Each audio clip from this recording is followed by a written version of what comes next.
This podcast provides a platform for our guests to express their own personal views and opinions. Some or all of these views and opinions may not be shared by Ben and or Yoel.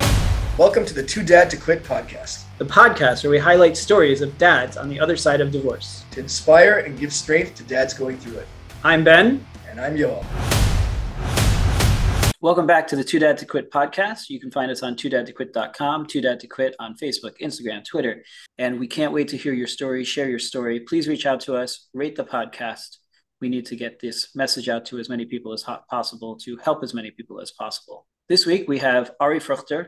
Ari his name came up many, many times. People have reached out to me over many different ways to get Ari on this podcast because Ari has quite an interesting story. It starts in New York. He started his own fashion line. And from there, he left the country, moved all the way to Israel and reinvented himself into business and advising and taking his entrepreneurial skills elsewhere. And that brought him back to the United States. And then after that, he came back to Israel. And there he actually found his latest passion, which is trying to save the Dead Sea, which is receding rapidly.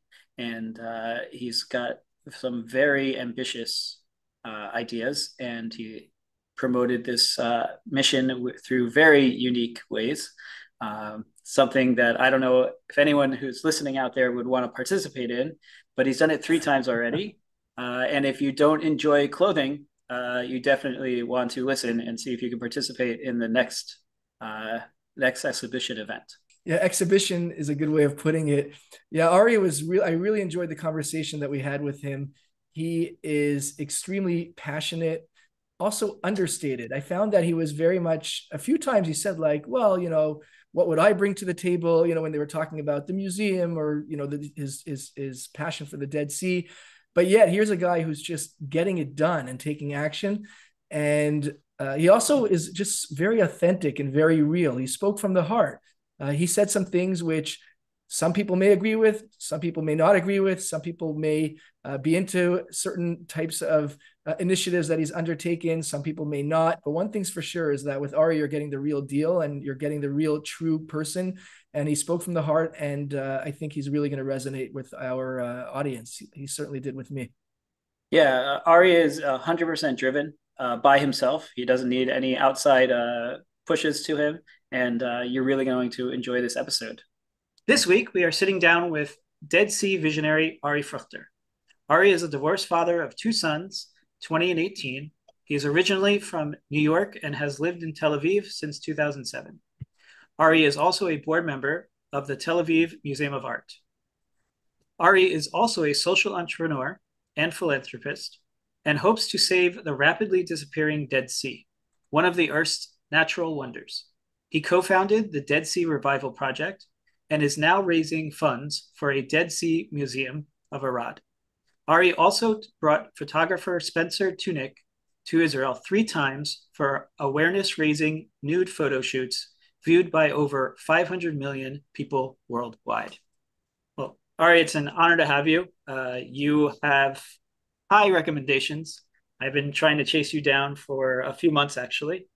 So I'm really excited that we were able to get you on. So welcome to the podcast. Yeah, thank you so much, Ben and Yoel. I'm easy to catch, so I'm glad that only took 3 months. Yeah, and also your birthday party seems to have been quite the rave. People have been super excited to have been able to go there, and I've only heard good things about that. Oh, fantastic.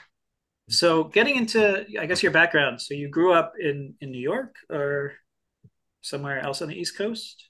Yeah, I grew up in a place called Rockaway Beach, which is It's in New York. It's kind of like the end of Long Island. It's actually Queens, but you actually have to pay a toll to get in and get out of Rockaway. But I lived most of my I guess teen life and early adult life in the city. Okay, cool. My grandparents lived in Long Beach, so yeah. I lived in Jersey. Yeah, so I lived in Jersey, and we just went over that bridge and followed the back route to Long Beach pretty much every few months growing up. I Yeah, know not exactly far what you're away. talking I went to elementary school there to Halb. about. Okay, Wow. nice, nice. So you moved to the city and then went to Halb or No, no, no. how? So, I mean, so my trajectory is, I grew up in Rockaway. My parents, busted me out for school. So I was in Halb for elementary school, ended up going to Yeshiva University High School, for high school to MTA. Mhm. I hated it. Mm. After 3 years, I decided like, yeah, I'm going to college. So at Nice. 16, I started at Baruch College, in the city, and I Mhm. lived in Chelsea. And Wow. then after a few years, I actually migrated down to Soho. So I was, in the city from age, let's say, probably 16 to 26. But I also, when I was in MTA, I dormed. And I was fortunate that I wasn't so into sports. So art and culture excited me. So I spent a lot of time exploring New York, sometimes at night, sometimes by day. Nice. And what did Mm. you study at Baruch? So I studied business. I ended up doing, just a marketing degree. But while I was at Oh, Baruch, I also enrolled for a degree at FIT, at the okay. Fashion Institute of Technology. And my first year in college, I started a fashion company. Wow. Wow. What kind of company was that? So, yeah, I was one of these kids that was really like enamored by the whole California beach lifestyle, skateboarding and surfing, and wanted to Mm. have, a fashion line like that, although I couldn't Mhm. skate or I couldn't surf or I didn't do it well. And I met this Yeah. guy, Sean Stussy, when I was in high school. Had started like, who's the godfather of streetwear. Stussy. Yeah. Stussy, yeah. So I Yeah. used to hang out with him and drew inspiration from him and said, "All right, I want to create my own Stussy like line." Um, so I started doing kind of like streetwear, evolved into hip hop, and then I got into a crazy fad. Before I knew it, I was like 18 and selling to like thousands of stores across the U.S. And then Wow. Wow. then the Persian Gulf War hit, and like everything got wiped out. So I said, Huh. if I'm going to rebuild, let me rebuild a brand that stands for something that I believe in, that's really me, versus pretending to be something else. So I actually started doing just contemporary menswear with a partner of mine. We ended up doing what became in women's wear known as bridge. It's not high fashion. It's not mainstream. It's somewhere in between. So Okay. runway shows every 6 months, selling to all the top stores, in the U.S. and abroad. Really exciting times. Wow. And you were hands-on in all of that? Like not just Yeah, the yeah, business part, you were actually designing and yeah. I mean, I co-designed everything with my partner. We were creating trends. And yeah, I started it, in New York. I had a place in Soho. Then we opened a place in Paris and then Milan. It was super, super exciting. I was wow. in the media, like, weekly, sometimes even, daily, selling to some of the best stores. But then, I didn't anticipate what would have happened, but there was a huge collapse in retail. A lot of the big retailers went bankrupt. So there was a bankruptcy of Macy's, there was a bankruptcy of Barney's, and I was in all these stores. So it hit me really hard.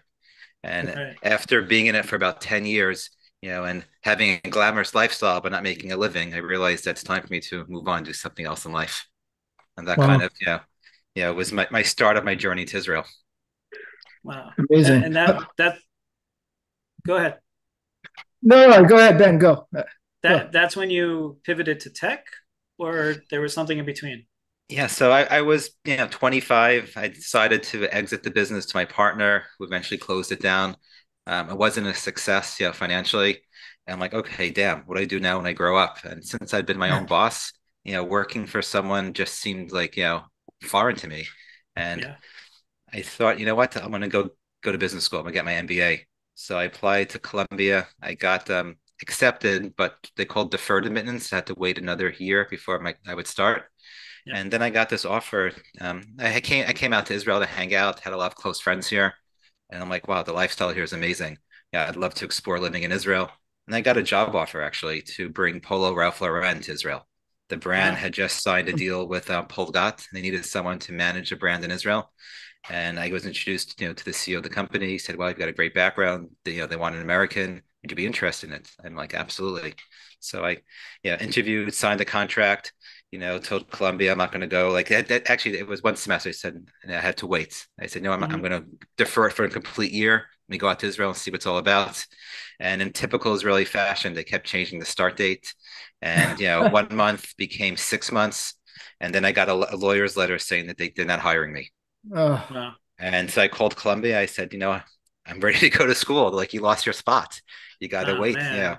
So wow. I found out that a program actually in Arad called WUJIS, which stood Hmm. for the World Union of Jewish Students, which basically postgraduate students around the world that want to have a year experience in Israel would come, learn the language, travel the country, be based in Arad.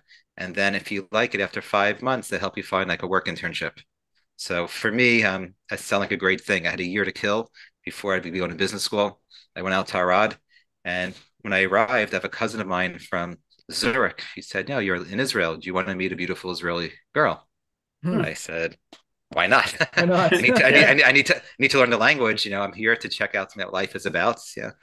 So I was introduced to, I guess, a cousin of her husband who was living in Beersheba and actually came out to Arad to meet me. And it was kind of like love at first sight. Wow. Before I know my first week in Israel, I knew nothing from nothing. I see a beautiful Moroccan woman that's interested in me, and I was basically, putty, or as Yeah. Superman would say, I was kryptonite. And yeah, then she's like, "Well, what are you doing in Iraq? If you want to be in Israel, go get a job. Don't waste your time with this program." So I ended up finding a job doing investor relations consulting for public companies in Israel from a guy that was actually based in Efrat. I moved to Jerusalem, worked with him, and after 6 months, I was just in love with everything about Israel, about her. I didn't want to go home, so I told Columbia, forget it, and I Nice. ended up getting into the Kellogg Rekanati Executive MBA program in Israel, which it Cool. was had just started up at Tel Aviv University. So we're talking about 97. I ended up going to school in 98. And during from 98 to 2000, I basically grew up. I had to learn how to figure out what I want to do in life. Um, Working in fashion, wasn't a great option in Israel. The company, Polgat, I ended up coming to Israel. They canceled my contract and I sued Right. them. And eventually I was able to collect on the contract. And that money then actually paid for my wedding a few years later when I decided to Oh get wow. married. I used the Wow. money from the lawsuit to pay for my wedding. And but while I was in business school, I was able to try different jobs in Israel and kind of find my way into high tech. And by the time I graduated, I got an offer to join Microsoft in Seattle, Washington, to start their cybersecurity business. Wow. So yeah, we got married, and a week later we moved to Seattle. And that was Wow. so I had 4 amazing years in Israel, and then yeah, I went to the U.S. Uh, What year was that? Just to have a time frame? So yeah, I came in 97 and I left in 2001. And I was in Seattle from 2001 through 2004. Our first son was born there. And appropriately, we named him Arad after the city where we first met. Beautiful. I was gonna ask that question. And ironically, he's got asthma. So one of the best Uh-huh. places for him to live would be in Hmm. Arad because of the air quality. Hmm. What was that transition like from, because you were in the art industry, fashion, and then you moved into sort of a more business oriented career, high tech. Was that difficult for you, or was it like an easy transition? Like how was that for you? I mean, I think I was super lucky because back in like 97, if you found yourself in Israel and you spoke English, you had half a brain, you knew a little bit about marketing and business, there were many opportunities. So getting into high tech with that background wasn't difficult. Actually, it was kind of funny because in fashion you have to reinvent yourself, every 6 months at least, because you're always creating a new collection. So you're Hmm. thinking forward, but you're actually selling past, and you're trying to collect from that and manufacturing it. So it's a very fast life, cycle. Where in Hmm. high tech, I'm like, what? You guys develop a product and you sell it forever. You just like, you just add to it a little bit. Like, yeah, that's amazing. Yeah. It's the same thing. I don't have to reinvent myself so quickly. So I thought that Mhm. was interesting. When I was doing fashion, my market was global. And in Israel, you're global from day one. The local Hmm. market has always been like, an Yeah. afterthought or a test market. So that was also an advantage. But the disadvantage is that I'm not a technology guy. I don't come from an engineering and computer sciences background. So Right. that's definitely like a problem, in terms of high tech in Israel. Hmm. And the opportunity at Microsoft was kind of a way for me to get better experience, sink my teeth into something really technical and difficult and prove that I could actually do, build a business out of it. So that's why I left. Amazing. And you're a type of guy who likes to challenge himself. Would you describe yourself that way? Yeah, unfortunately, I don't. I usually pick the hard ones. And Well, fortunately, I mean, you've done quite well for yourself, so that's great. yeah, I mean, honestly, it's a struggle. Making an honest living in this country is not easy. Yeah. And and being divorced, paying mizonot, it's hard. Child support. So, Yeah. Yeah. Yeah. Just for our audience. Mhm. Yeah. So how is that transition from for I guess for your ex or the family dynamic? She never lived in America. Seattle's a whole different country to itself in the states. Hmm. It's got its own vibe, its own. It's just different, and there's no beach, and it's just the weather and everything. That must have been something different. Yeah, I mean it's interesting, Today I feel like if you're American, you know, we're poor. You know, 20 years ago, if you were American, you had dollars in this country, you were perceived, very differently. So for my ex to have the opportunity to live in America was just like, was really, exciting. So she came from a poor background, in Mm, Beersheba, and we moved to Seattle. We had a nice lifestyle. So I think, I mean, that really, appealed to her. She was very happy with that. And to be honest with you, like for us, I think in a relationship, the fact that we were away from everyone, it was just the two of us, made it work, really well, away from all the yeah, distractions and noise in Israel.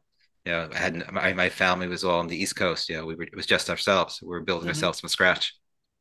yeah. So That we had a definitely good time. forces Yeah, that. we had a good time in Seattle. Then I got an offer to move to Philadelphia, so we relocated to Philadelphia, and I continued, Wow, in high tech there. And in Philadelphia, we built a beautiful house, and with a dream of one day being able to sell that. Then the real estate market was booming. We thought we are going to design and build this house, sell it, have money, move back to Israel, and continue our journey in Israel. mm, But as they say, man plans and God laughs. I was just thinking that in my head. I was just thinking that. Yeah.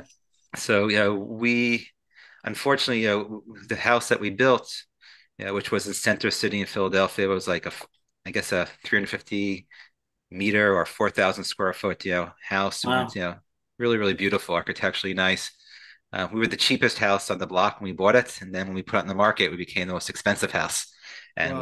we just missed the market by like 6 months. wow, With everything, there were delays or over budget, and by the time we got everything ready and going in the market, the whole housing market collapsed. And she had already quit her job; she was teaching. I had lost my job in high tech, and I was consulting. And my dream was to raise my kids in Israel. So my oldest one, my second one, Agam, was born in Philadelphia. But Arad was getting ready for, I guess, for kindergarten or first grade. They said it's going to be in Israel. It's either now or never. I'm not going to relocate again for work in the Hmm. U.S. If I'm going to relocate, let's do it in Israel. yep, My ex was so convinced that the house was going to sell for this exorbitant amount of money that she was confident enough to quit her job. And hmm, the reality hit us that and living in a house when you're trying to sell it is also very depressing. Hmm. yeah, People coming by all the time, you have to have it cleaned up and ready. So we just packed bags, left the house, and came to Israel in 2007. Big risk. I think, one consulting client in Israel. Um, that was it. We just packed our bags, left everything behind, hoping that the house would sell while we were here. Left it with the wow, realtor. Hmm. wow. And so your second son's name is Agam. Is that Yes. is that also because of Agam, the Yes. artist? So I mean, I chose Arad because of the city, and Hmm. she chose Agam because he was the most famous Israeli artist internationally that she knew. Hmm. Wow, that's really cool. Have you been to? I guess you've probably been to his museum here. Yeah. It's So it's funny. So like for Agam, for his bar mitzvah, I was able to organize a private audience, with Yaakov Agam, wow. in his museum. I was so excited. These two giants finally, meeting each other. And they looked That's at each other, and neither of them had any interest in each other at all. It was like the funniest meeting. oh no. I love, yeah, I'm a huge Agam fan, and when I found out about that museum in Rishon, um, I took the whole family there. I also have like a YouTube channel showing like the local stops and that nobody knows about. Oh, cool. So that's one of my locations. I mean, It's it's an amazing, museum. so where did your love of Israel come from? Um, where did my love for Israel come from? Yeah. So yeah, it's kind of it evolved. I was a spoiled American that grew up in I guess, the epicenter of modern Orthodoxy life, going to the best Jewish schools, Jewish camps, Jewish vacations, and then you come to Israel and it's like, wow, it's not as nice as America. Like it was hard for me to connect. I studied after high school for a year in yeshiva. It didn't work out well.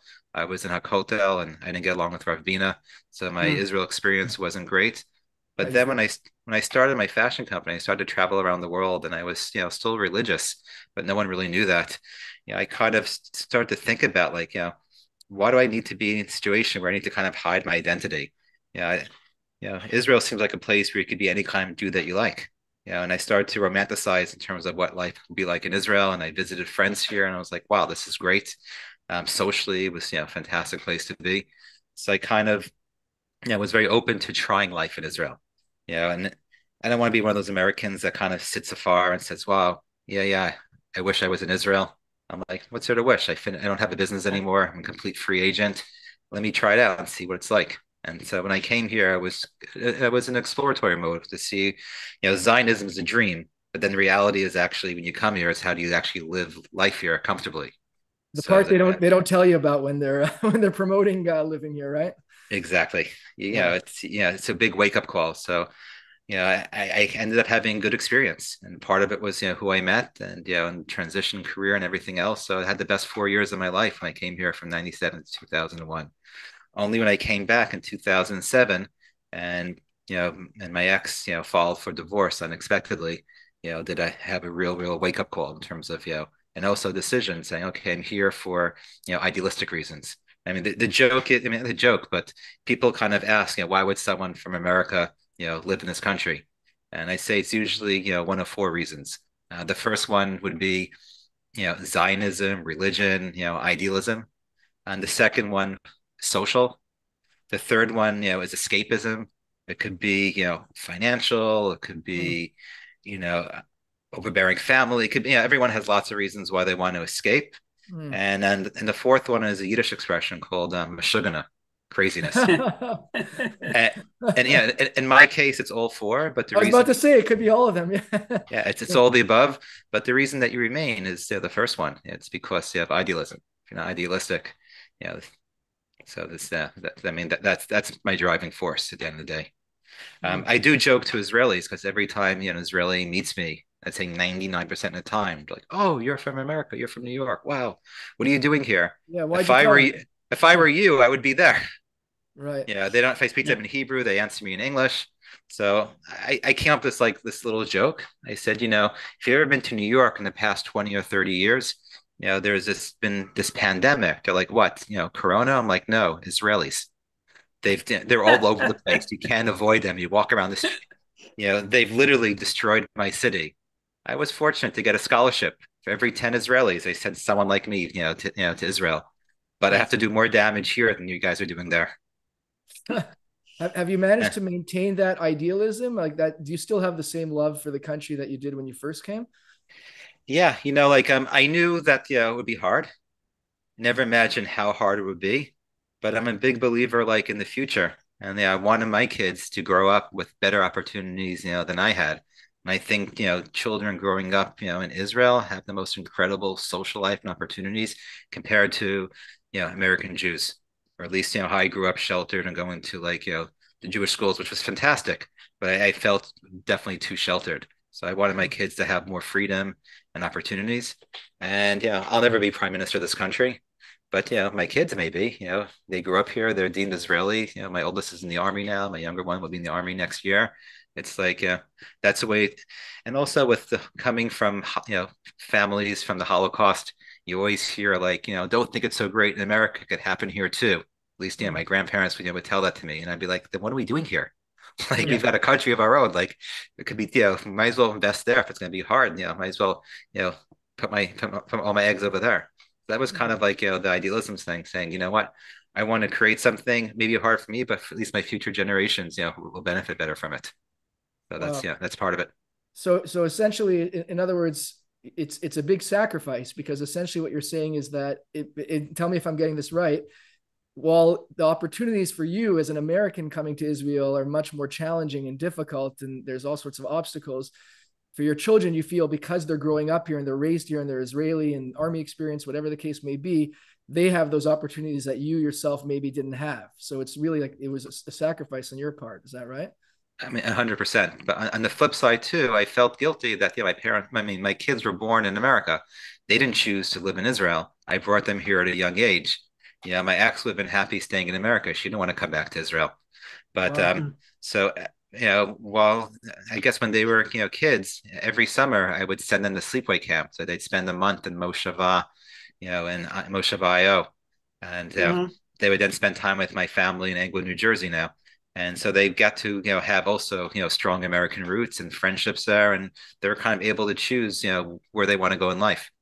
They both are really happy and want to stay in Israel, and they're very much all in. But if they ever decide in the future they want to go elsewhere, they have that opportunity. They're American Hmm. citizens. They've got family and friends there, and they've spent quite a bit of time. I Yeah, want it's to continue the interesting. narrative. I'm sure Ben's going to take us there, but I have one question, a burning question, because you mentioned being, a religious Jewish in the fashion industry and hiding identity and whatnot. What was it like to be, because I'm sure a lot of our audience would be curious as well, not just me. Like, what was it like to be a, religious Jewish person in that industry? And I mean, it was really, really, really tough. First of all, I kept kosher. And like so or kosher light, I mean, like I would eat out like the very very minimum, so I was always starving. I never wanted Mm. anyone to know you know what my religious background was. um I was a good looking cute kid doing this, so the Still good industry looking, is Ari.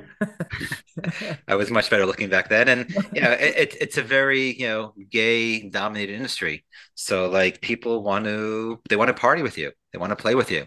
And that was not part of my world, so I had to kind of like be around but not be too around. So I kind of felt, and I didn't feel comfortable in my own skin in terms of what I was doing. And I had a partner who wasn't Jewish, who was coming from the design background, so I always pushed him more into the limelight, so I to relieve the pressure off me. Hmm. And how are your parents with it in terms of you being in the industry? Also, because I have to ask, like, just from the different snippets I've seen, and not that I know much about the fashion industry, but the runways and the way people are dressed and what. Not to sound like this religious zealot, but I'm curious if that was something that maybe from your background, if your parents had an issue with it or if they were supportive. No, my parents, were supportive. They didn't understand it. I think they were really worried about my sexual orientation while I was doing this. Because, from basically 16 to 26, I never told them about anything I was doing socially. I kind of kept my private life, private. And only when I came to Israel, when I met my ex-wife, I tell them, hey, guess what? I met someone. I want to bring her. I think that was the first awakening for them saying, okay, yeah, he's straight. Wow. So I I wanted to ask about the transition, uh, kind of how the investor relations and things like that. Um, how how does that world work? Like, it's one of those things that not a lot of people have eyes into. Mhm. Um, but it's I think it would be interesting for our audience just to understand. You're not the investor. You're probably the connector.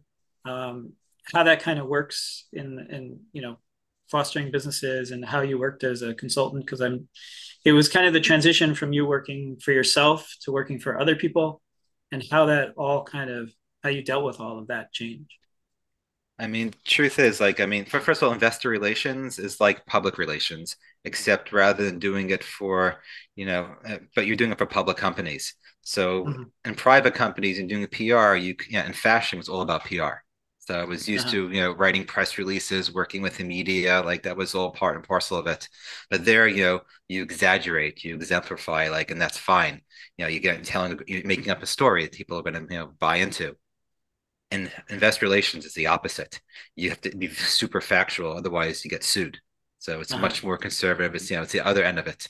But I just got lucky. Like literally back in '97, there was all these amazing conferences in Israel that were free. They would like take hotels in a lot, and you registered. You pay for your own room, but everyone's there. Like it used to be in the .com Yeah, it boom was before days the bubble. Yeah. before the bubble. Like you have these incredible like conferences that you come to, wine and dine, you meet everyone and just networked.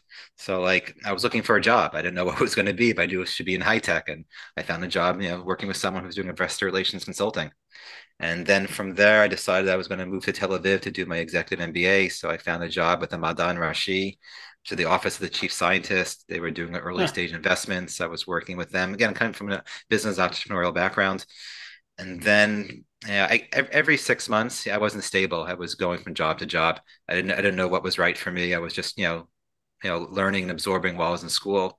I had a stint with a medical device startup that had gotten C mark certification.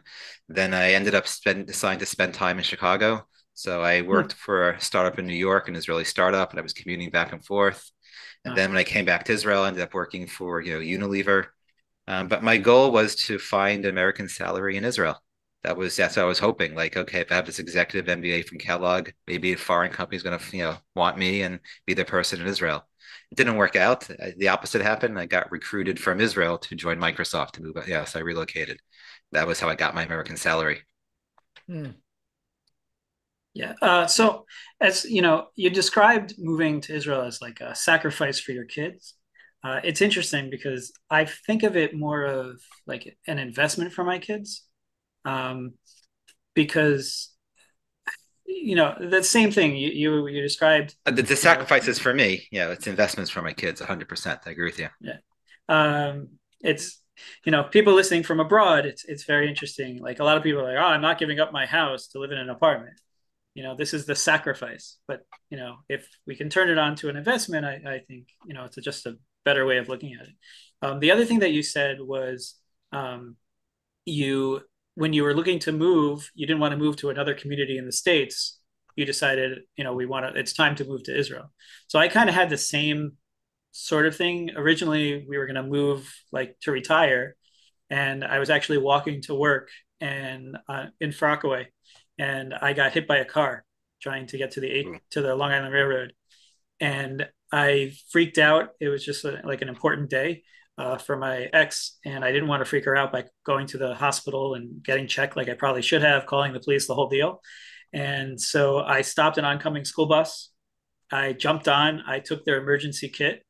I grabbed my phone. I didn't take any of the guy who hit me. I didn't take any of his info. I got on the train, and the next stop, there were a bunch of like older guys. One of them was a lawyer that I take the train with. He's like, I could have gotten you $40,000 without even thinking. And I thought to myself, like, what in the world would I do with that money? And the thing that came to me without even blinking was I'd pay off all my debt and move to Israel. And at that point, we were deciding, like, should we move out of New York because tuition alone was going to be like $10,000 a year for two little kids each. That's cheap. Yeah, I would say each. That makes more Yeah, sense. Yeah. each. Yeah. So we were looking to move out of New York, but this thing happened, and I was just like, well, why would I move and to a new community and build a community when, like you said, it can happen here, right? And so for me, I'm a huge believer in the history, and it's move somewhere, get comfortable, get powerful, get influential, and then when the Jews are either kicked out or killed. So I'd rather be here investing in the future because when the time comes for America and they decide to turn on us, there's only one place, it's not like, hey, Canada will take you. Like when America turns, I don't believe any country is going to stand up and say, we'll take them, which is why I'm here investing in my kids' future because, we never had a place. But I also, once I got here, I also had there were a few wars. I've only been here for 10 years, but I feel like I've been in 6 wars already, or conflicts. And the first one was shortly after we got here. And I had such guilt about not being like seeing all those soldiers and all those kids going off to the army. And I'm just going to work to my cushy air conditioned office. So it took me a little time to realize that, I'm also giving because that economy is so important. And as you said, the products that we were building, and I'm working in high tech, and it's all SaaS and it's all cloud, um, and these products are for the world first. And so it was really important for me that was my way of giving back. Um, but I I went mean, through this whole period of adjustment to understand where my place was as well. I mean, Israelis are incredible. They've done some of the most unbelievable things in the world. But I feel if we leave Israel to the Israelis, they'll probably destroy it. And what keeps this country, going is, people making aliyah from all over the world, bringing, our cultures, our background, our values. And yeah, we have just as much rights here as Israelis, that grew up here as well. And you know, so yeah, I mean, just by being here alone, you mean you're fulfilling the Zionist, dream, and you're making the country better. That being said, the hardest point, to make Aliyah is what I call, early or mid-career. Either it's best to come beginning of career, go to school here, do the army here, and kind of, or better to come end of career, or where you have your income, from abroad. Mid-career, raising families. If you're depending upon local, income, it's very challenging. So it's interesting. So absolutely, I want to jump in here, Ben, because Ben and I we have a difference of opinion a bit on this issue. So I'm not going to go down the whole rabbit hole, but maybe more diplomatically, I think that what you're saying, Ben, it's not mutually exclusive. I think one can sacrifice while at the same time making an investment. In other words, like, I don't believe in putting my head in the sand. And, I feel I have a lot of colleagues and friends that they sort of, this is the best country in the world and everything's wonderful. There's no problems and blah, blah, blah.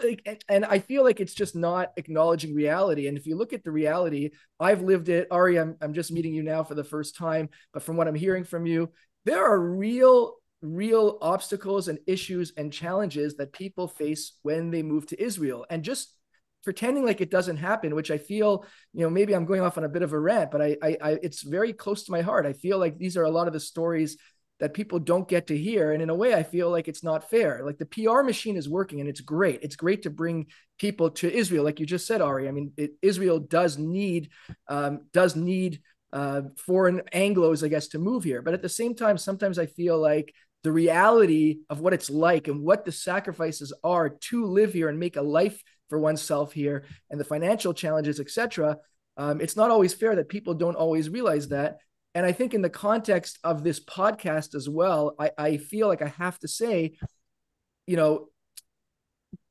divorce happens for many reasons. I'm not going to sit here and say it's because of this or because of that. I'm not talking about your situation, Ari, or anybody specifically, but in my experiences, the financial struggles that come with moving to Israel that many families have faced by being here have definitely, and this is based on asking a lot of different people that I've spoken to, have contributed to rates of divorce because of the stresses it's put on families. I'm not saying don't move to Israel because you're going to get divorced. Of course not. That's not what I'm suggesting. But again, I think that to say that there's, to suggest, let's not call it a sacrifice, let's call it an investment. You can call it both. You can say there's a sacrifice and also an investment. That was my tangent. Yeah, no, definitely agree. I think also, like, it's very, very important. Maybe one of the reasons why I agreed to do the podcast is because I think, Anglos that live here, we need to help each other out more. I mean, if we're unified, we become, a more important force, because there's a lot of prejudice against Anglos in this country.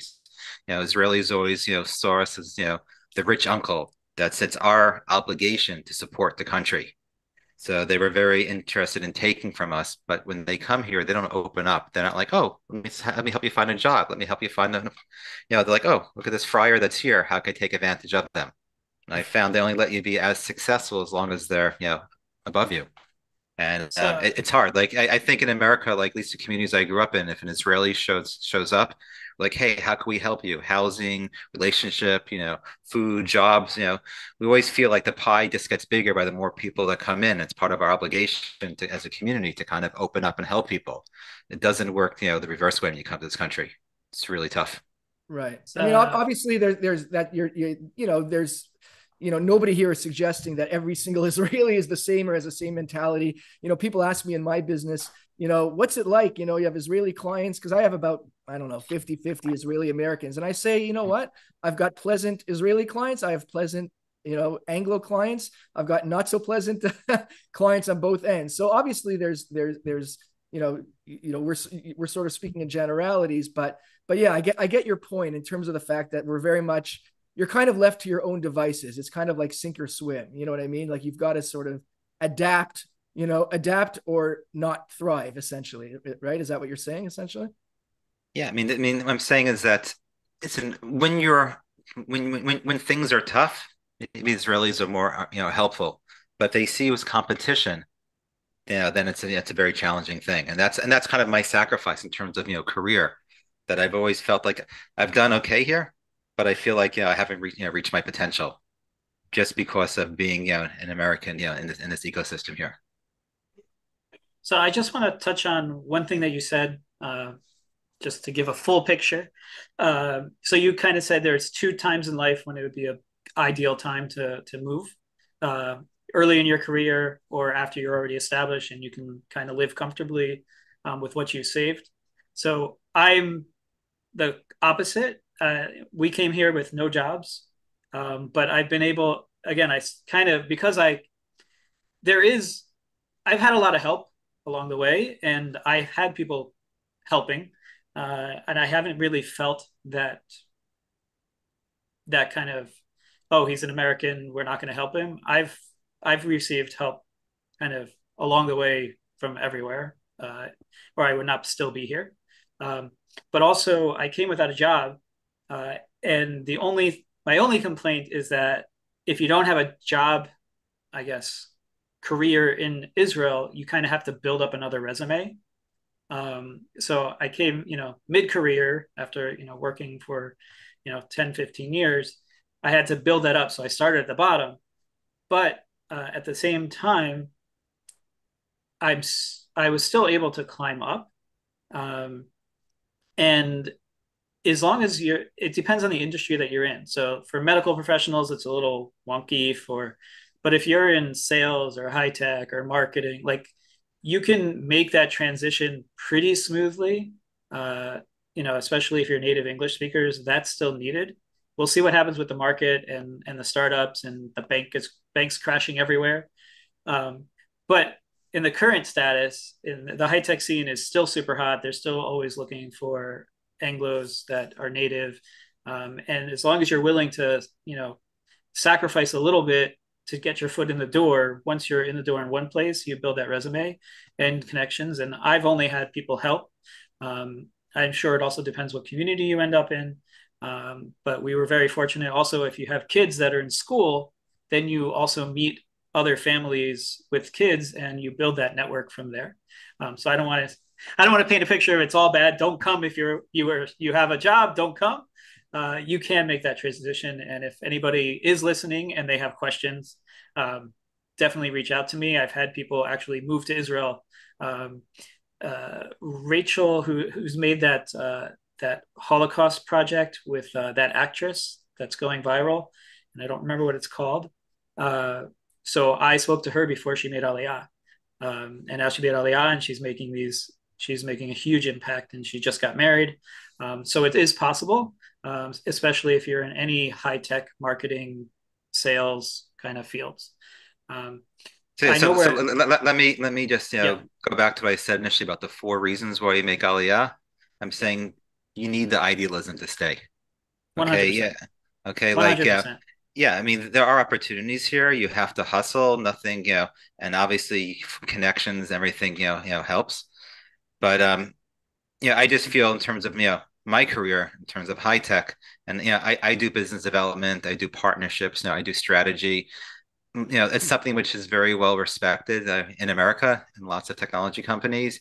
Here, it's been demoted to what we call BDR, which is basically a Right. sales type role, which is not what I do. So, in my end, it's very very limited opportunities. So, and COVID made it worse because pre-COVID, I used to travel around the world to build Right. Conference to relationships and conference. Yeah. partnerships.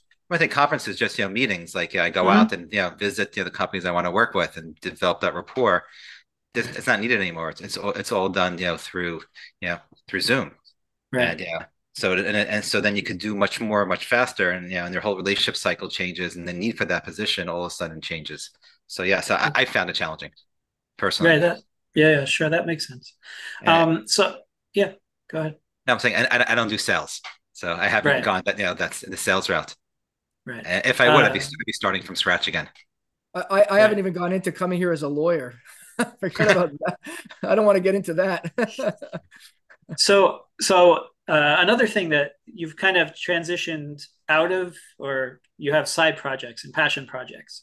And it's clear from your history that your passion is kind of where your drive comes from. And if you're you have that feeling toward and connection to something, you go all in. So as we can see behind you, for anybody who's listening, there's an image of a beautiful modern building, which is going to be the future home of the Dead Sea Museum of Arad. And I would love to hear much about the project, about what you're trying to do for the Dead Sea. Um, it's in danger, and I'd like to hear kind of that passion that you have for that. Yeah, so it's a long-winded answer, but I hinted to it earlier that when I moved to Israel in 2007, very shortly afterwards, I got divorced, and which was a huge shock for me. I didn't get married, bring children in this world, not to be a full-time father. So it was like a real failure for me. And what kind of saved me at the same time was art. I was working for SanDisk, which was Mm-hmm. a company that developed USB flash drives and flash memory, and the capacity of these devices were increasing, going from 8 to 16 to 32 and 64 gigabytes, which today is a Yep. joke in terms of storage capacities. And we're thinking of use cases, and I said, well, what about video art? I'd always been enamored by video art. I wasn't a collector, and basically started a project for the company. First of all, I started to buy video art, started a collection of video art for the company, Huh. which was short-lived because then the economic crisis hit, late 2008, 2009. So that wasn't a good thing to be doing with people being laid off. But I started to travel around the world and meet, the artists behind it, the collectors, the museums, really to understand the ecosystem. And I ended up meeting an Israeli artist called Michal Rovner, who's probably the most important Israeli artist, globally today, represented by the Pace Gallery. She does a lot of video Wow. art. First went to sell works for above $1 million, and she invited me to Hebrew University when she got an honorary, doctorate. And there were all these famous people, and I'm there. People are like, who are you? What are you doing here? So I start to tell people, about my love of video art and my project in SanDisk. And one of my inspirations in life is my late great aunt Charlotte Bergman, who was one of the original founders of the Israel Museum. And when Wow. she moved here in the late 60s, she never was able to have children. She lost her husband in a young age, but had this amazing collection. Teddy Kollek cut her a deal to build her private residence inside the Israel Museum. And my Wow. first trip to Israel for my bar mitzvah, my father took me there to meet her. It was so surreal meeting a woman that lives in a museum and hearing her stories. And over the years, I would visit Israel. And I spent a year in yeshiva in Jerusalem, and then I lived there after being in Arad. I spent a lot of time with her, and she inspired me a lot from Zionism, idealism, but also in terms of a passion for the arts. And her whole thing was, don't just buy art because it's valuable, buy art because you connect to the art, to the artist, and build relationships. So that became important for me. And I met the late head of the Tel Aviv Museum of Art, Mati Omer, who found me interesting. He said, "You know what? I'd love to meet you in Tel Aviv. I'm responsible for the gallery at Tel Aviv University and the art program. You're living in Ramat Aviv. Come and meet with me." So I met with him, told him a little bit of my story in life. He's like, "Wow, I'd love to have you on the board of the museum." I said, Wow. "Wow, that's a beautiful honor, but you have to realize that I'm not independently wealthy. I don't have a trust fund. I collect art, but it's not a museum-worthy collection.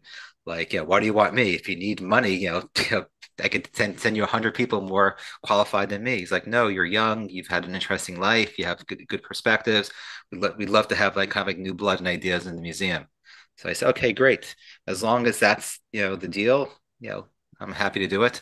I went to SanDisk because my work contract, being very American, it says you can't have any other employment or be involved in Uh-huh. boards. I said, "All right, I have to ask their permission." Yeah. And they were really nice. It said, "Yeah, permission granted, and you could spend up to 1 day a week doing art-related activities through the Wow. museum." I'm That's so like, "Wow, cool. that's amazing." So I started to embrace myself in the Israeli art scene. I actually started a project called Time Out Art Nights, or Aman Okay. Bagan in Hebrew, where I would take over the entire Tel Aviv Museum of Art, like, on a summer night. I'd each time bring a different internationally recognized or known Israeli video artist to do projections on the walls of the Wow. museum, have a celebrity DJ in a sculpture garden. Time Out I brought in as a sponsor, and we'd sell tickets to the public like they buy tickets to the museum, but it would be this one night exhibition and like, Wow. and party, which was a huge success. thousands of people would come. It became like the social like highlight of the summer top period in Tel Aviv. I did that for 2 years. And during that period, unfortunately, Mati ended up getting sick and passing away, and the project kind of went by the wayside. But he was always asking me, what artists do I know that could bring to Israel? And an artist who I know really well is Spencer Tunick. I know him from New York from my early days in fashion. I was the first one to discover him. We used to work on projects together. I used to use his images for my fashion company. And I knew that he was Jewish and loved Israel. So I kind of reached out to Spencer and I said, hey, Spencer, guess what? I'm living in Israel. I'm involved in the arts. Would you want to come and do an installation in Israel?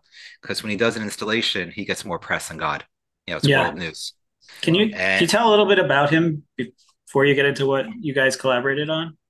Yes, I mean, so he's an American, artist. Grew up in New York. Actually, grew up, upstate New York in the Catskills. Lives now in Spencer. Where do you live? He lives near Muncie. His whole thing is that he photographs people naked in mass, all around the world. Ben's been in a few of those photo shoots, I think, right, Ben? That's a joke for our audience. Carry on, Ari. He started with individual portraits. Now it's become these like mass projects where he's had as many as 30,000 people pose for him, like the Sokolov in Mexico City. But he had never done anything in Israel, although he has family here and he's done like individual portraits, kind of quietly. So he's like, yeah, I'd love to come to Israel, but my project is very, very difficult to do. You have to raise a lot of money. I get paid for this. There's an artist fee involved. So I thought, okay, I'm on the board of the museum. I'm connected. That I should be able to do that, fairly easily. And that was my first awakening in Israel. That like everyone told me no. Like at first, the Tel Aviv Museum of Art was behind it, and Mati Omer supported it. But with the whole, I guess, economic crisis, he's like, this is too big for us to take on. I'll support you behind the scenes. And I start to reach out to other museums, curators, and everyone rejected me. People were like, I don't know if I get criticism. Well, we don't like his art, or they, we don't want to offend the religious in this country. But everyone's really afraid to take it on. And unfortunately for me, when I see a challenge, I see an opportunity. So I'm like, all right, I'm going to keep going. And I Should be in eventually, sales. probably. Well, that's why I do business development. It is a sale, but it's a long term. It's not like it's not monthly, it's not quarterly. It's Right. I don't live or die by that quota, but I have to bring the results over an extended period of time. So I start to do market research, saying, you know what, who in Israel would actually want to pose naked? Like everyone knows each other. It's a small country. So like, okay, forget about who's going to support it. How am I going to actually get people? And I was very surprised to find out that people were very, very interested, very welcoming of it. And in the end, ended up getting some support from like one art dealer, a curator in Israel, Karen Bargil, who loved his work. She had moved here she had lived in England, knew his work from there, and wanted, kind of help me out with it. And then I got the Ministry of Tourism to support it as well. And with Spencer, I brought him to Israel. We scouted for locations. So there were two locations that were targets for us. One was, Tel Aviv, which is a place you could gather probably the most amount of people. It's the most modern city in the country. And the mayor, is like, yeah, I could bring him to Tel Aviv. I'll give you Kikar Rabin. I'll give you, like, if you want on the beach, no problem. Of course, no problem meant, yeah, we'll give you the permission, but you have to pay for that. And the cost of production became, astronomical. And the other place he was interested in was the Dead Sea. So we went down to the Dead Sea and we were hosted by one of the regional councils who started to kind of educate us as to what's happening from an environmental perspective. We were completely naive. You remembered, Dead Sea as a kid. Spencer remembered as a kid, this amazing magical body of water, the lowest place on earth. Three nationalities kind of share it, Jordanian, Israeli, and Palestinian. But look on the Israeli side, all the miracles we're able to achieve around there, the kibbutzim, the date trees, the fresh water of Ein Gedi. He had this like real romantic vision of the Dead Sea. Then we get there and we're like, oh my God, it's like shrinking. There's like sinkholes. And there's this competition for the seven wonders of nature, the new seven wonders of nature. And they said, listen, if you do the installation here, we'll create, world attention and will help us maybe win this competition. And if we win the competition and designate it as a wonder of nature, it'll be easier to save it. That was kind of like the pitch from the regional council. We bought it. We said, you know what? I had to raise money anyway. They said, listen, we're the poorest regional council in the country. We could give you the location of your choice. There weren't that many locations to choose because even though the Dead Sea is quite large, there's very, very few, shorelines that are actually accessible. This is in 2010. Today's even worse. Right. But we'll give you the location, we'll give you a little bit of a budget, we'll give you permission, and we'll give you like insurance and the police and medics if you do it here. We signed a deal. I went out there and I ended up raising the money through Kickstarter. I was the first one to raise significant money for an art project in Kickstarter. Back in like I Wow. guess 2010, we raised 100 and I don't know $17,000 or so, and that Wow. was enough to pay for the artist's fee. And with the support of the Ministry of Tourism, we were able to actually move forward. About 2 weeks before he was scheduled to arrive in Israel, we're having a press conference. We get a letter from the ministry, from the regional council, Megillot, that they're pulling out the support for the project. Oh They no. We're not giving you the location, we're not giving you the funding. They pulled everything. They basically pulled the plug on the project. And I'm like, what is going on here? So I called, the mayor or the head of the regional council, wouldn't take my phone calls. So I got in a car with a friend. We drove down to his office and basically just stormed in. I'm like, what the hell is going on? And we understood and we recorded it, that he was blackmailed by the Shas local party Mm. to pull out because the religious parties were against this art installation. And at the time, Shas controlled the Ministry of Interior, so if he didn't cooperate, he was going to have trouble with them in terms of other things that are happening, in the council. So we got that recorded. I hired a very expensive left-wing, merits-oriented lawyer that knew her way around Knesset, and she started to go ahead and just push and push for us to get the permission to do it. Literally at the last second, we were going up to the Supreme Court with us. At the last second, the regional council caved. They said, "You know what? We're going to give you the original location, but it's all on you. We're not going to send the police on you." So we had about 1,200 people that participated in it. It was a military type operation. No one knew where they were going, including Mm. myself, because I only got the location, which was our original choice, like Right. hours beforehand. But we did this crazy installation. The artist said the most beautiful things to the media about this country and the people here, and created some amazing art. And it got seen by about 500 million people, and the Dead Sea became recognized, as a world wonder. I mean, I'm giving you a Wow. long answer to your question. This was back in No, 2011. that's This, amazing. this is 2011. I went from, by the way, having one of the most exciting projects of my life to having the most difficult times of my life because it was going to collapse. The artist arrived with his crew. About 100 people from around the world flew in to be part of this, and we had no location until literally 12 hours before the actual installation itself. So the whole time he was here, we're supposed to be focusing and preparing for the art and Right. work. I was scouting locations and trying to keep them calm and saying by hook or by crook, we're going to do this. So yeah, it was one of the most painful experiences of my life. I was completely exhausted and burnt out from the Dead Sea afterwards. And I had hoped that what we had done and achieved, other individuals, or environmental groups would take that, Mhm. use the media attention, use the recognition to actually work on solving the real issues of the Dead Sea. Because who am I to solve it? Yeah, what do I know? I didn't grow up in Israel. Yeah, I Right. hardly ever been to the Dead Sea. People that grew up here would appreciate it more. And there's many environmental groups out there that claim to be focused on this story. We found out that no one did anything. And years later, what happened? About 6 years later, I'd say maybe even 5 years later, Dead Sea tourism sky took off. So anyone Mhm. that was involved with the Dead Sea from a tourist perspective, like their business, improved. Um, Miraculously, the Kinneret water levels, improved. Yeah. Dead Sea Factories, which is Israel Chemical Corporation, ICL, their profitability went up. The Dead Sea from an environmental perspective got worse. So it kept, declining. The location of the installation, which was Mineral Beach, completely collapsed into a giant sinkhole. I mean, and once that happens, it's no man's land. So that entire beach is gone. That was a huge source of, income for a kibbutz, Mitzvah Shalem, completely gone forever. And Yeah. I called up Spencer. I'm like, Spencer, you're not going to believe it. But when they told us about sinkholes, it's real. The beach that we worked on, it's gone. You got to see these pictures. So I brought him back a second time, um, to kind of show the world what the sinkhole issues are. Because when you go to the Dead Sea, you still see water. There's lots of Yeah. water there. When you get close to it, you see that maybe it's receded, but it's for the average person. You don't really get that effect, especially if you're going to the hotel region in Israel, which Right. is Ain Bokek. That's all artificial. That's where it's pumped out of the Dead Sea. Most tourists go there. People don't really understand the problem.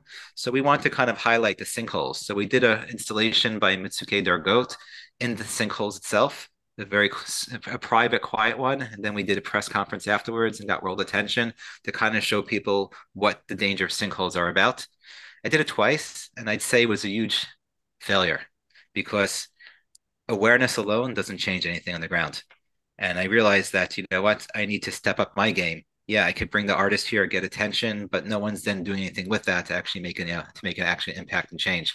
So I met this guy, Noam Bedin, who was a photojournalist who started the media center in Sderot, grew up in Efrat, incredible guy who basically on his own discovered the Dead Sea story through a boat by Mitzvah Shalem that he would go on and just take pictures of the Dead Sea time in and time out, year after year, and created an amazing archive of like footage showing what the Dead Sea as it's metamorphosing, what it's like.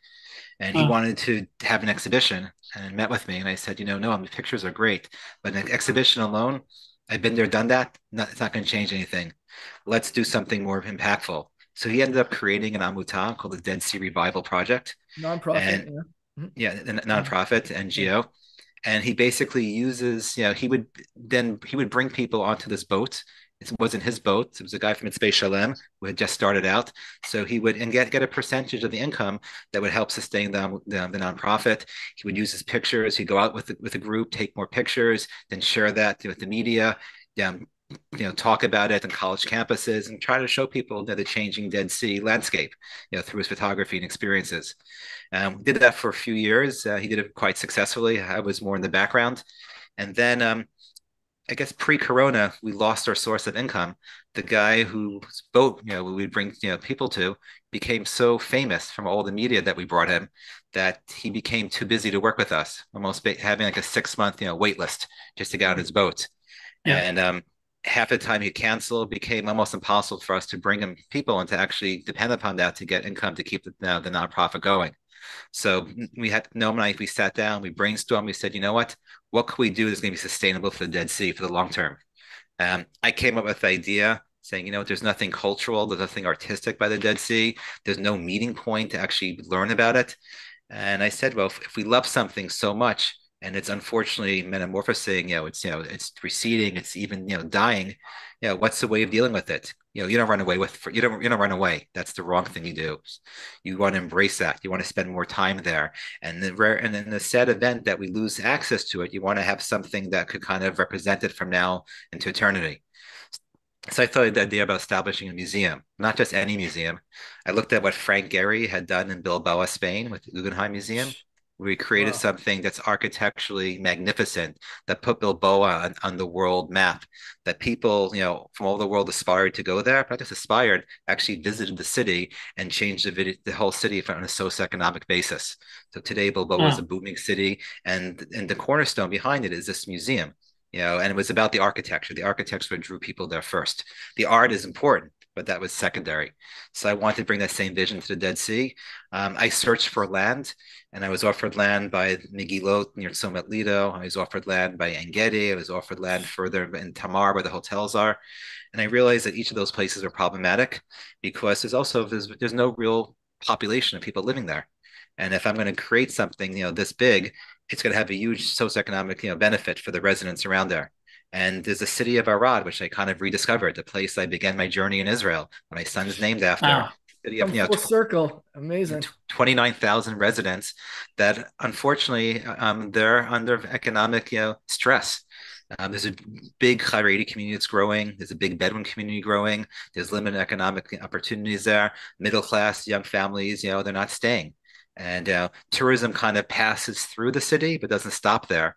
But Arad's got some of the most incredible views. I mean, the desert landscape there is phenomenal, and it overlooks the Dead Sea. And there's no reason why Mitzvah Ramon should be so successful, and Mm. Arad can't be. So I decided if I'm going to do it, and it was also my meeting with the mayor and really believing, Nissan Ben Hama, who's the mayor of the city, and being brought into this vision together that what it could do for the city. And so he made it part of the city plan. Was able to allocate 22 dunam, about 5.5 acres, of ground, Wow. build a museum.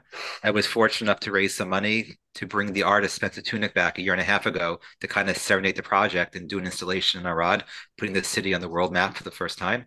And then I Wow. have amazing architects I've collaborated with, Israeli architects called Newman Heiner Associates, who you can see one of the renderings, who have an amazing site-specific plan for the museum. And yeah, so that's my dream. It's a $25 million project. So far, JNF USA has kicked in 3 million for the amphitheater portion of the project, and I'm struggling trying to find my anchor donor. Someone that wants to put their name on the building or the name of the gallery. And when I find that, that will give me then the ability to go forward with the government ministries and get matching support from them. In the same time, my Wow. partner Noam's dream was to actually have our own boat in the Dead Sea, and I've helped them with that. We did a crowdfunding campaign recently on Head Start. We raised money, we bought a boat, and now we have it, Wow. at Neve Midbar Beach, and we're doing eco boat tours in the Dead Sea, like every day, bringing people out there and educating them about the Dead Sea by bringing them to places they couldn't get to otherwise without a boat. So Wow. that's the other project that our nonprofit is doing. I'm in the process of relocating from Tel Aviv to Kibbutz Kalya, so I could be closer to the operation and really, spend the next year of my life really trying to make that, successful. Wow. Ari, I'll tell you, I don't know much about art. I don't understand, and I wish we had time. Maybe we'll get you on for a second session. Like, what is the art behind a group of naked people? And I'm saying that jokingly. There's obviously more to it that I don't understand, but I'm just amazed at your passion and your drive and perseverance and persistence and just getting shit done. It's like so impressive. I have to tell you, it's unbelievable, honestly. And you're so understated about it. Like, what do I know? But you obviously are quite capable of achieving a lot. So kudos to you. Thank you. I said earlier, every Yeah. day is a struggle. Yeah. When you're taking on big challenges, it's a roller coaster. Like I could strike out and I could be left with nothing, just beautiful, renderings, a project that was never realized. And I could be knocking on doors every day and being, rejected day after day, day in, day out, meeting with Israelis that are financially capable, of supporting it. And they're telling me no, no, no. And one day someone's like, wow, yeah, I'm in. And then boom, like, but it's definitely tiring, and it's hard waiting for that. I'm dependent upon others, to buy into this and to support it, to help me actually make it, make it a Right. reality. Amazing. It's really amazing. Oh, Thank you. yeah. So, so my brain is just is running that I need to We come got to get down him on and another round two. We got to get him on a round not two even again. that. Ari, I want to take a trip down there with you and just put up like a supplemental video that we can put together and Drone. go out and I've got my drone. It's all already in my planning in my head. So Yeah, we need to work that out. come to the boat for sure. I mean, that's Ben is Yeah, a yeah. visualizer, so he's got a whole film in his head about how this is going to work. So, and that's not an exaggeration, right, Ben? That's not an exaggeration. Um, so I'm speechless. This is awesome. And I have no doubt you will accomplish it. Um, but from your lips to God's ears to making it Yes. reality. Amen. Amen. hopefully, Ben Affleck sees this and he's like, this is my project. So How Yes. about Leonardo DiCaprio, who's a big environmentalist? I was thinking Who of him as you were speaking, by the way, Ari. I was thinking in my head, Leonardo DiCaprio would love this. I was literally thinking that in my head. That's so funny. Quentin Tarantino doesn't live too far away from me. Maybe he could, that's true. jump in and help out. All But right, yeah, share this episode with all of them. I don't have access to these people, unfortunately. That's right. We'll get it. We'll It's in get the it. ether. We'll get it in the ether. So back to your kids for like, a little bit. So how old were they when you guys got divorced? So I think they were like we were like 3 and 5 when we separated, Wow. and now Oh four wow, and young. six. Like so Wow. they were super young. Wow. And your relationship with them is good. It's been good. Were there any struggles along the way? I mean, listen, my kids are the most important thing that I have in life. And as I said earlier, like I didn't bring them in this world to be, less of the father, than my father was, to me. I want to be there full time for them. So everything I've done, like, has been in a way, for them. So all these exciting things and projects they take on, or the social philanthropy work that I do, it's because I want to be an example for my children. I want them to be a part of that. They're more with their mother, so more the education, more the discipline, all that happens, on their mother's side. So when they're with me, it's got to be fun. It's got to be interesting experiences. I have to choose carefully, kind of, where I invest my time to take them to things I think would, help, make them become who they are today. So I remember, like in the beginning, when I take them to Tel Aviv Museum of Art for these video art nights that I create. So we'd have the night before where the artist would be there, the DJ like setting up. So I'd always bring my Mhm. kids so they can Nice. meet them, like, and they're like, yeah, what are you dragging us? We're not interested. Today, like, oh my God, I can't believe, like, we done all these things. But yeah, I mean, listen, Nice. from formal moments, you had asked me about this earlier on. Like getting my kids to the bar mitzvah age, each of them was like, a huge achievement. I grew up Yeah. with the synagogue being a big part of my life. Every Shabbat I went to the shul. In Tel Aviv, shul is not a place for social. It's not a social place. It's not a community center. So I wanted to raise them to enjoy going to shul. And I had maybe gone to 20 different synagogues and none of them were really kid friendly. Hmm. And like, it was hard. I was like, how am I gonna not have this with my kids? So eventually a friend of mine had helped rejuvenate the synagogue on Ben Yehuda and called Ben Yehuda 126. And he's Yeah. like, oh, you gotta check it out. It's I've it's heard really of that. great. Yeah. So you're behind it? I behind, like, so a friend of mine named Jay Schultz is the one who like, really got behind the shul, and he said you should come with your kids. I never rode my bike on Shabbat, but I'm like, you know what? I got a head there. So my kids, we were living up north in Bavli. We rode our bikes over, and my kids kind of found themselves there, not with other kids, but with adults. People, Yeah. friends of mine that none of them who had kids were all like young and single, and they kind of found themselves in this community. And so getting them, in school, in a dati mamlachti school, in religious school, getting them to have bar mitzvahs, each of them want to do the whole parsha, like really being, like to me, those were like, that was like, wow, this is my goal. I got them to this point. Now it's up to them, where they take it, going forward. My first son for his bar mitzvah as a joke, I said, hey, Arad, what mystery celebrity guest would you like me to bring to Israel? He looked at me and he's like, could you bring the Beastie Boys to Israel for my bar mitzvah? I said, You've done well. what? You've done well. I'm like, the Beastie Boys, how? Like, why? He goes, yeah, we were in Philadelphia. Remember they, every time I saw one come on the radio, you make it louder and tell me they're Jewish. And then they had a concert, you wanted to take me, but I couldn't go, I was too young. So I'm like, all right, you have to know a few things about your father. One is, A, I'm connected, but I'm not that connected that I could get, and B, if I can even get to them, I can never afford to bring them here. And C, they don't even really exist as a band anymore. One had passed away. I Yeah. said, you know what? Let's be creative. Let's, take the Beastie Boys and let's see what we can do with this for your bar mitzvah. So we ended up taking the video for Fight for Your Right to Party.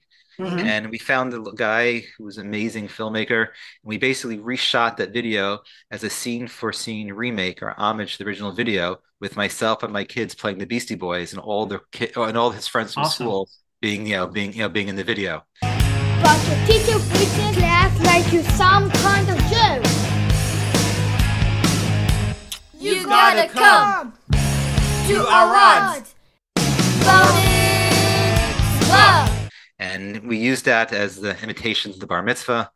We put it on social media, hoping we get the attention of the band.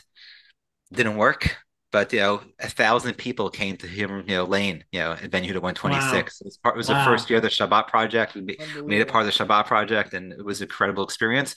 And one friend of mine who was, successful rock star in the heavy metal, world said, you know what? I'm gonna send you. I feel bad. I'm gonna send your son a video. Welcome to manhood. So David Draymond, Wow. shot a Nice. video, David Draymond, sure. sent it to my son, and said, "Hey, you're invited on tour with me." So that summer, when my Wow. kids were in Moshava, I had a business trip organized. I took them out of camp. We drove to the PNC Arena in New Jersey Yep. in front of 30,000 people. My kids were special guests. They got to hang out, backstage, meet David, see the whole That's behind the great. scenes production, and that was their first, rock experience. So that's Wow. that was pretty cool.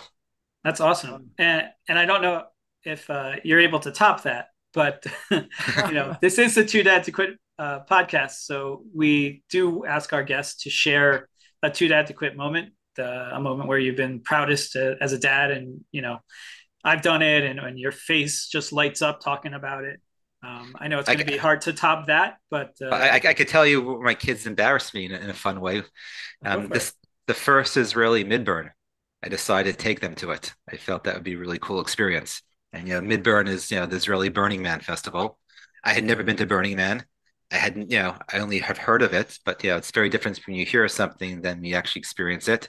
And I'm driving my kids down to like I think it was in like Sde Boker, and they're asking me like, where are we going? And I'm trying to explain to them. They're like, you're the craziest dad. You're the craziest dad. You're the craziest dad. I'm like, don't worry, it's gonna be fine. I signed up to be in family camp. And then okay. we get there and they look around and there are people naked running around. They look at me like, you're like the most normal person here. Just promise us that you're not gonna take off your clothing. I'm like, don't worry, it's not gonna happen. And like we ended up having an amazing experience together. But it was like the funny, they thought I was the craziest. Like, oh my God, you're the most normal. Nice. That's amazing. That's great. And the last thing we like to leave our audience with is some tips or advice you have for anybody who's going through divorce, thinking about going through divorce, something that you learned along the way that you think could help them. Wow. I mean, yeah, I mean, there's so much there. I mean, first of all, divorce, unfortunately, is war, and it's not the time to be a good guy. Um, this is based upon my mistakes. When I went through a divorce, I wanted to be over as quickly as possible because I wanted to make sure my kids would be okay, and I want to harm them in any way. And I agreed to, and I was a nice guy, and I agreed to things I should have never agreed to, and it plagues me, till this day, financially. So like, I would say, fight. Don't be cheap in terms of, lawyers, like do what you got to do to protect yourself, your assets, and then you can always be generous afterwards. You can always decide to give more, but don't agree. And it's better to have in Israel to have the court decide than for you to agree, because if you agree amongst yourselves and the court stamps it, it's almost impossible to get it reopened. So that's one thing. The second thing is, if you care about your kids like I do about mine, it's your responsibility to be strong, to be there for them. So you have to find whatever it takes for you to, to move on with your life and be happy and to be a positive role model. And yeah, this is for dads, but there is definitely also in the courts, there definitely is a prejudice, against dads in this country. There's also a prejudice, against Americans. So yeah, I felt it, in both regards. Yeah, I know there's a very high suicide rate, amongst divorced dads. Sometimes, things are not equitable, and the courts, they're not, they don't help you.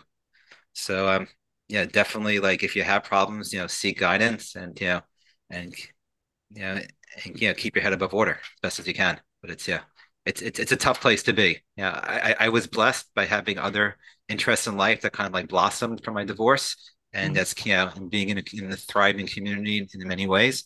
And but yeah, I have challenges every day. There's definitely no question about it. Thank you.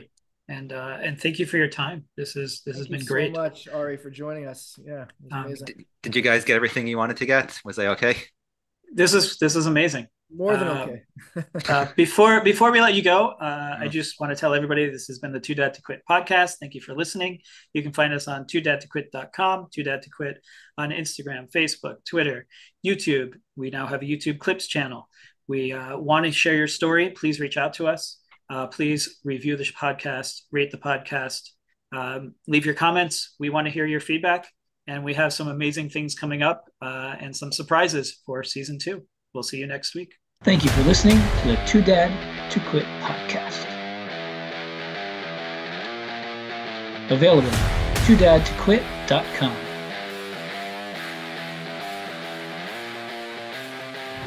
Thanks for listening, and don't forget to subscribe so you don't miss the next episode.